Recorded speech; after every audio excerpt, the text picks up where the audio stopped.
Hi, my name is Kaya, and welcome to The Fruit of Her Womb. I tried so hard today to get this video created, and it just seems like everything was working against me. Mondays are really the days I like to get up and like clean and just, give the house like really good, fresh energy. So, between doing that and caring for my little lady, today just got away from me. So now I was finally able to get her to sleep, which is interesting because usually if she skips a nap, she goes to sleep like this. But tonight, oh my gosh, that girl fought it. But she still went down, and here I am down here in my pajamas, makeup still on, hair look crazy because that's the other thing. During bath time and shower time, it feel like it's my bath and shower time because I be getting soaked. And it's just funny because my daughter, since she was like a little over a year old, she's always loved water. And I remember one time when I was bathing her, I just turned on the shower head, towards the end to rinse her off. Because I don't know, just for me, but sitting in, your dirty water just always gave me the ick. So one day I was just like, whatever, I'm just going to cut the shower on at the end, give her another wash down. And she went bananas, like loved it. So since then, she's been taking showers. I leave the curtain open. Sometimes the floor gets soaking wet, but she takes showers. She doesn't even take baths anymore. So that's just what works with us. But yeah, that's just a lot of backstory. But yeah, she is finally asleep. So I'm going to take some time and just, speak from my heart. And that's what the fruit of her womb, this visual diary is. It's just that, like a visual diary. It's an opportunity for me to say the things because what I'm learning is when you suppress your emotions, it will literally make you sick. Sick in your physical body, sick in your mind, sick in your energy. It really does create a dis-ease. And I'm consciously and intentionally breaking that habit within myself because throughout my life, stemming from things I've experienced in childhood, it's been this notion of I need to be digestible, to be deserving of connection, whether if that was a connection with family, parents, well, that's family, friends, even romantically, So I've always kind of started to shrink and hold things in so I can always show up with the emotion that people find most digestible, happy, joy, all of those things. But now at this big age, things are starting to catch up with me where it feels like that whole idea of people pleasing, that mask, that charade, that performance has really been weighing me down. So it started towards like the end of 2025. Something in my spirit just said, you know what? Enough is enough. Don't speak to anybody. Literally, don't speak to anybody and just use this time to shed the performance and find yourself again so you can show up wholly and just intentionally as yourself. So that's what I've been doing. And it's hard because, I have relationships that I've built around these different identities that I've created within myself. And a lot of these identities were created out of fear, out of, I don't even know what else to call it. Fear, survival, thinking it was something I needed for protection. And now it's hard to show up in some of these connections because I don't want to play that role anymore.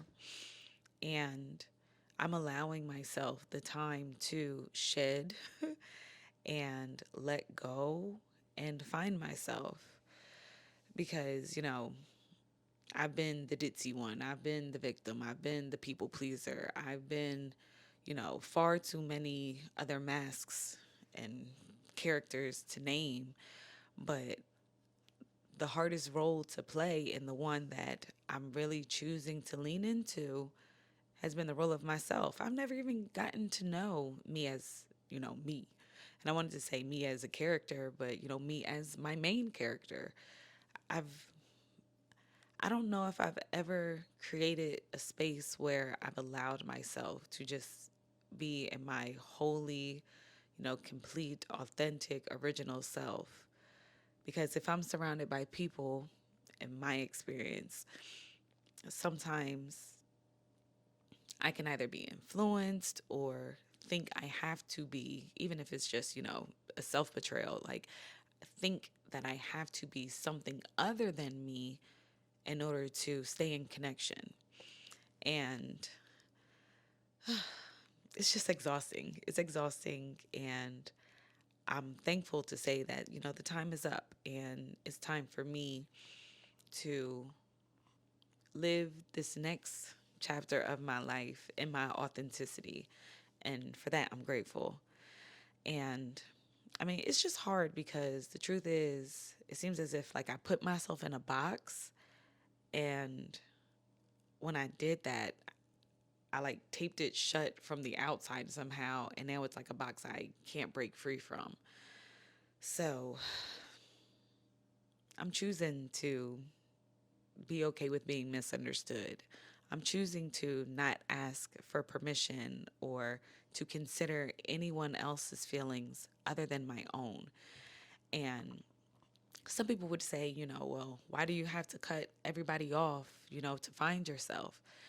And if you are anything like me, where you are in connection with other people and you don't want to hurt other people, or you have, some trauma, some wounds from childhood, and you don't want to repeat the energy of abandonment, you will sometimes find yourself, you know, just as an automatic, what's the word I'm looking for?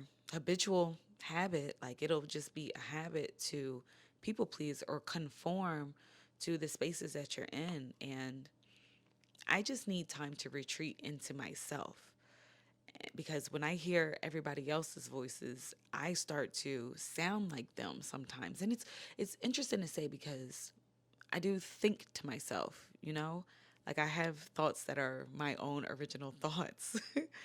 But as I show up in this world, I'm showing up safely.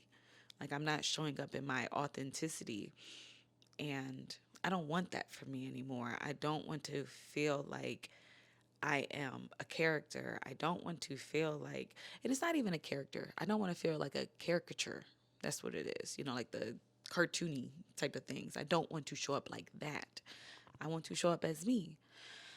And part of showing up as me is it's like a muscle, it's something I have to exercise. I have to exercise being me. I have to practice being me with people, but I have to take it in steps. So I'm allowing myself to get to know my voice and my thoughts, what feels right to me, so I can be bold, and stand in conviction with it, even when I am in places, surrounded by people I love and, things like that.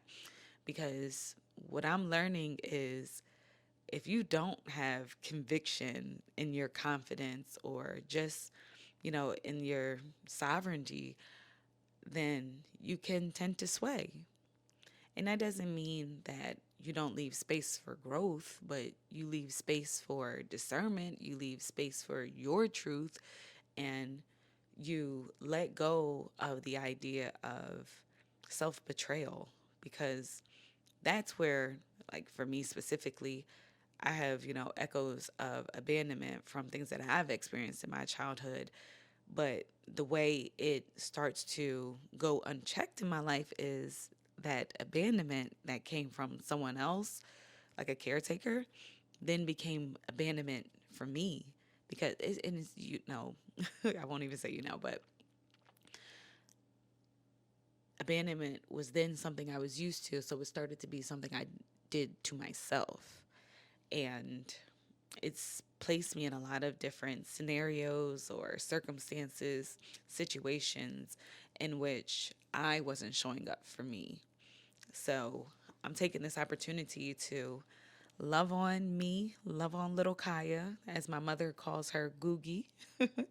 So I'm getting to know Googie and letting Googie know that she's safe with me, and I will always listen to her and listen to the inner child me, the inner teenager me, the inner young adult me, and me as my best self. Like, I have to listen to me and not think that I have to betray myself to keep connection, because the truth is, if I do start to feel like I have to self sabotage or shrink or minimize who I am, out of fear of keeping the connection, then that's very telling. It's saying that something about this connection is unsafe, or something about this connection makes me feel like maybe it's not safe enough yet for me to show up as myself. So maybe don't offer everything up, you know? So I'm just allowing my space to grow, allowing myself some space to thrive and learn and unlearn, but most importantly, to get to know me. And they say, if you are on the wrong train and say, what's the saying? Because I think that's all like on a meme or a TikTok. But the longer you stay on the train going the wrong direction, the longer and the more hard it is for the road to get back. And in some cases, more expensive, because Lord knows, people pleasing and self betrayal can also affect your finances. It ultimately creates a disruption in so many different areas of your life. But I'm consciously getting off, and regardless of what the road back looks like, I know I have to pilgrim it, and I know I have to deliberately put one foot in front of the other and journey back to me, because that's home. This is home. This is, you know, base camp one. This is the connection that matters most, because in an attempt to maintain connection with everybody else, I've disconnected from me. And everything in my life at this moment is screaming, where are you? Come back, come back, come back, come back. So this rebirth is like a reclamation. It is, a remembrance of who I was created and destined to be before I thought I had to be anything else, or even if I was perceived or projected on to be something else than what I naturally was, because not all of it is self inflicted. Sometimes, if the people closest to you, especially when you're young and like easily influenced and kind of naive, but just looking to the people who are supposed to protect you and keep you safe, sometimes they'll beat you down, and sometimes they'll put you in a box. And when, you know, these are people that you love and admire, and these people are supposed to love you, it can really hurt. For lack of a better word, it'll hurt, and it'll stifle you. I think the word is stifle. Yeah, it'll stifle you. So yeah, this is just the journey back home, and I'm grateful for it, because for once I'm putting me and my needs first. And I'm so grateful again for my daughter. I'll probably, talk about this all the time, but my daughter was sent as my helper. And I know she'll have her own purpose and mission and her own gifts and journey throughout her life. But the way she shows up in my life is as a disruptor. Whatever was the status quo, oh no, she's tearing it all down. So, because I get this opportunity to reparent myself while I'm parenting her, she shows me in all the ways that I don't want her to repeat some of the things that I've had to experience. I want her to be who she is. I want her to, have high confidence and know her value and have high self worth and be courageous, to just go after the things and show up in this world as she is. But I know that Kids don't not only listen to what you say, they more importantly watch what you do. So, she helps me break down these barriers, and I want to be better not only for myself but also for her and the example that I'll set. Because if I show up, with as my best self, my whole authentic God created self, then that lets her know that it's safe for her to do so. So I've been protecting myself in my little cocoon, allowing myself to turn into goop and all the messiness. And I'm just allowing my time. I'm allowing my space. And I have to get used to me. I have to look at myself in the mirror. I have to talk to myself nicely. I have to exercise these new wings before I'm able to share myself with others in close connection. And it sounds a little weird to say this out loud while also recording this video for the world to see, but the truth of the matter is, I can close this, iPad, laptop, computer, put the phone down, all those things, and the outside world doesn't exist to me. But when it comes to people that I am not only in close proximity with, but people I really do love and care and are a part of my village, it's a little harder. And when you've not been yourself for so long, it makes you a little emotional fragile. And that can mean, that can also mean exhaustion. Like, I don't have the capacity, I don't have the energy to want to explain myself. I don't have the energy to want to debate why I'm doing what I'm doing. I don't have the energy to want to defend while I'm doing what I'm doing. I just want to be. I just want to be. And what I know is as I change, relationship dynamics will change. And so some relationships will stand the test of my rebirth and some won't. And that's a price I'm willing to pay. That's a risk I'm willing to take for the sake of me for once. And I say that for once because I do think of one other time when I stood up for myself. But again, I stood up for myself and a relationship dynamic kind of paid the price for that in a way. I mean, thankfully, her and I were able to have a conversation, hash some things out and be able to remain, such good friends. I love her so much. But that was a hard pill for me to swallow because it was also this idea of, see, every time you stand up for yourself, every time you speak up, every time you choose you, bad things happen. So don't do that anymore. And I'm no longer punishing myself for taking care of me because it's about time. And the people that love me, they'll allow me to show up authentically. And as I show up more fully present in who I am, it allows the relationships to grow organically. And the ones who, the relationships that are connected to a me that no longer exists, or a me I thought I had to be, or a me I pretended to be, that allows that person the opportunity to say, hey, well, I fell in love with this version of you. I understand that that person of you, that part of you no longer exists. So I really don't care too much for this part. So I'm just going to go on my way. And I have to be okay with that. I have to be okay with that because I don't want anybody to feel blindsided or forced to be in connection with a person who is showing a false face. And the false face wasn't to intentionally hurt anybody or intentionally, manipulate. It was to keep myself safe from whatever. And, now I'm recognizing that I am my safe space. I am safe wherever I am because God is within me and God created me. And I only have one life to live. So do I want to go through life cosplaying someone else? Or do I want to show up in my authenticity? Who am I going to put on a different face or charade or performance for my child so she'll also not know the real me? I could not live with myself if that were the case. So this is my rebirth.